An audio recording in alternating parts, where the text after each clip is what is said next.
And so I believe that, yes, the dollar will lose value. I'm less sure it will lose a lot of value against the euro.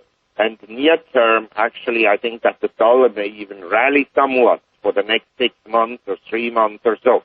But longer term, you can't be optimistic about the currency where you have a Fed chairman that says, well, if things go bad, we take extraordinary measures like dropping dollar bills from helicopters onto the U.S. They're not going to do that, never. But what they can do is electronically print money, as they do now. And I also want to point out, it is a big fallacy to believe that in weak economies you have deflation and in strong economies you have inflation. The opposite is true, because if my country is growing strongly, I can keep money tight and I can have budget surpluses, which are basically containing price increases across the board. But when the economy is weak, like in Latin America after 1981, when the petrodollar crisis happened, the response of government is to create fiscal deficits. In other words, they increase government spending. Most of it is usually wasted anyway. And at the same time, you have easy monetary policies. The two is a recipe for price increase somewhere in the system. Well, certainly we have our own version of the petrodollar crisis today if what you're looking for is fiscal deficits and easy money policies. Those two things are married.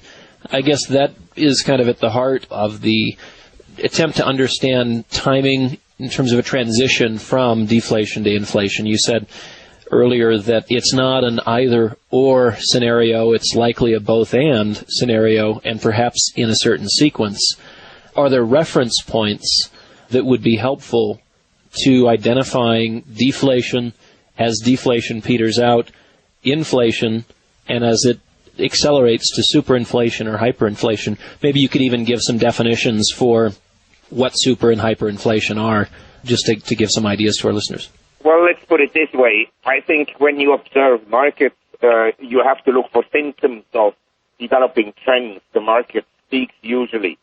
I mean, when someone says, well, there wasn't any inflation between, say, 2000 and 2008, then I tell them, well, look at the price of gold. Currencies worldwide have depreciated against the price of gold. So there has been a loss of purchasing power of paper currency. And I think what we will have to watch very closely is the position of the U.S. dollar. It's not that the weak U.S. dollar creates inflation. It's that inflation creates a weak dollar. And if you see the dollar weakening considerably, in particular, say, against precious metals or against relatively strong currencies like the Asian currencies, I think that would be a signal that some inflation is coming back into the system. On the other hand, if the dollar is strong as it was in 2008, all asset prices went down with the exception of U.S. government bonds and the U.S. dollar. In that case, I would say the threat of inflation is not very high, and that would more or less signal kind of a period of deflation. But as I said, you take, for instance, Mr. Bernanke. The S&P went up from 666 on March 6th to 956 just recently. Now it's easing. Let's say the S&P drops to around 800. What do you think the administration will do? A, they'll enact a second stimulus package, as Ms. Laura Tyson just said in Singapore, that may be necessary, and other people have expressed the same view, in particular Mr. Krugman. And at the same time, they'll monetize even more. Now, it may not help. So the S&P drops to around 700. Then they'll do the third stimulus package and even more. So all I'm saying is the more deflation we would have in the near term, the more likely it would be that we have very high inflation rates in the long run. Once again, you're listening to the McAlvany Weekly Commentary at McAlvany.com. MCALVANY.com. I guess we're used to thinking in terms of high inflation rates, still in the 7, 8, 9, 10% range.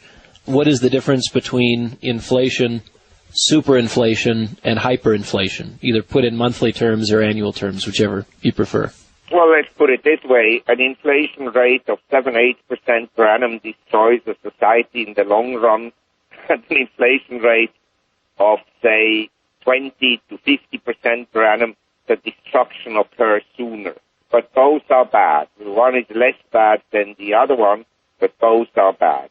And all I can say is, normally, if you go up from an inflation rate such as we have now, and there is some debate as to what the inflation rate is, because as you pointed out earlier on, there's also some debate about the rate of unemployment in the United States. Some people have an unemployment rate of around 16%, and the government says it's, 9.5%. In my view, it's above 9.5%, and as you pointed out, the BLS makes wrong adjustments. The same way the BLS makes wrong adjustment for hedonic prices when they measure the consumer price index and so forth. So I think that inflation is still in the system, but not at a very high rate. But if you went up to, say, 6-7%, it would mean that real interest rates are negative, and then you would have to continue that policy. It would be very difficult to take the stimulus away. And so once you're at 7%, the likelihood that you go to 15% is very high. And once you're at 15%, the likelihood that you go up more is very high. And that occurs because of the negative interest rate. They can't sell the bonds, so they just basically get forced into a corner and have to monetize everything. Is that what you're saying? Yes, basically, yes. To a large extent, correct. Monetization is a concept that I think most people don't really care about because they don't really understand it. And we've put it in terms of simply a bookkeeping entry, purchase of treasuries where money is fictitiously created out of nothing for the purchase of those treasuries. In the 1970s, we saw that as incredibly inflationary. How is it that, year to date, we've monetized close to $200 billion, and they have a mandate for over $1.2 trillion to monetize, and that's not translating into the kind of inflation we saw in the 70s?